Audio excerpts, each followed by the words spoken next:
Well, thanks for visiting us here at KTALnews.com. I'm meteorologist Josh Marces with your Monday morning forecast update. And I would say there's about 1 week each year where we question why we live here. And I think this will be the week for us as we're going to have multiple rounds of likely severe weather and heavy rain beginning Wednesday and maybe continuing each day through Saturday. So by the end of the week here, we are looking at some potential to see some flash flooding. But of course, the cold front that moved through last night, we had a few reports of some hail will be clearing out behind the front this morning, and some terrific weather here on your Monday. We have to enjoy Monday and Tuesday's weather because once we get to Wednesday, again, it is going to get pretty messy here for the rest of the week. So what's happening this morning, you can see that area of low pressure up by the Great Lakes and that cold front kind of trailing back here towards the Arklatex. We did have the storms really pop up between 8 p.m. and midnight, and the storms really intensified after midnight, so we're waiting to get a few more reports. We likely had some large hail here south of Interstate 20. Your temperatures cooling into the 40s and 50s in the northern Arklatex, and I think most areas in Louisiana likely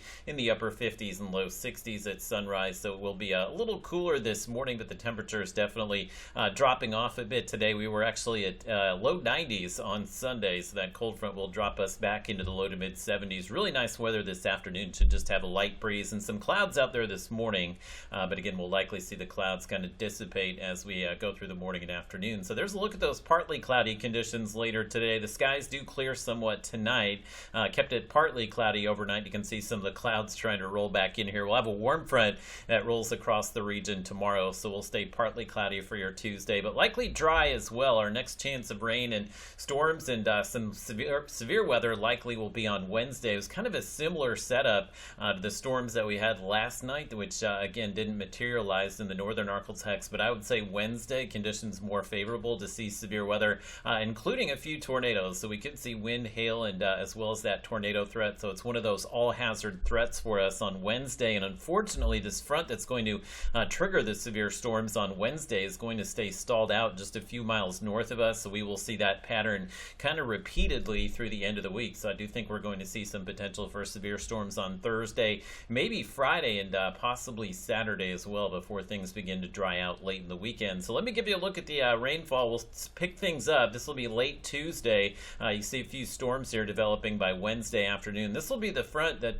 does trigger some of that severe weather on Wednesday, maybe Wednesday into Wednesday night here. And you'll notice the front stays just to the north of us here. So each day we will be on the warm side of the front. Highs will be in the 70s and 80s. So you get the main ingredients for severe weather. You get the warm temperatures, the humidity, and the wind shear. We'll have all of that in place each day. Again, the front will just have these subtle movements throughout the week, so it's kind of hard to pinpoint where the severe storms will be, but I do expect we'll have some kind of severe weather threat basically each day. Wednesday and Thursday for sure, and then things get a little more muddled Friday and Saturday, but I think the heaviest rain will probably be with the storms here Friday and Saturday. Can really see those repeated rounds of showers and storms each day. We'll likely have one good push of storms each afternoon, and maybe that rain continuing into each night. The mornings generally may be dry, but it's really the afternoons, evenings, and overnights that will give us the heavy rain throughout the week. Once we get to Saturday, this cold front will finally get kicked through here. You see that area of low pressure coming in this weekend. That will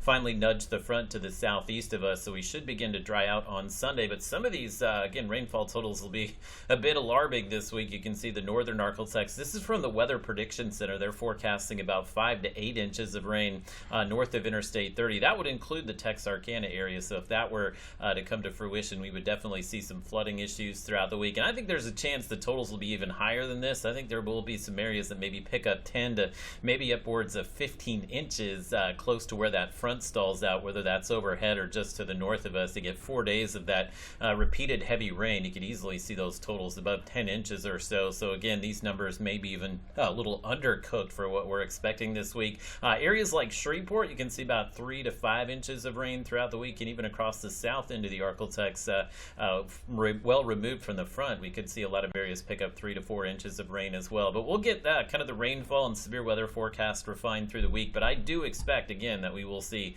a chance of severe storms and some heavy rain just about each day, Wednesday and Thursday especially. And then, as I mentioned, the outlook's more muddled Friday and Saturday, just depending on where that front resides those 2 days here. But we know high likelihood that we'll see that rain continue. So pretty messy here Wednesday through Saturday. And we do dry out late in the weekend. Actually, once that front moves through, we'll have a few days of cooler weather, likely likely some highs in the 60s to follow that front late in the weekend and early next week.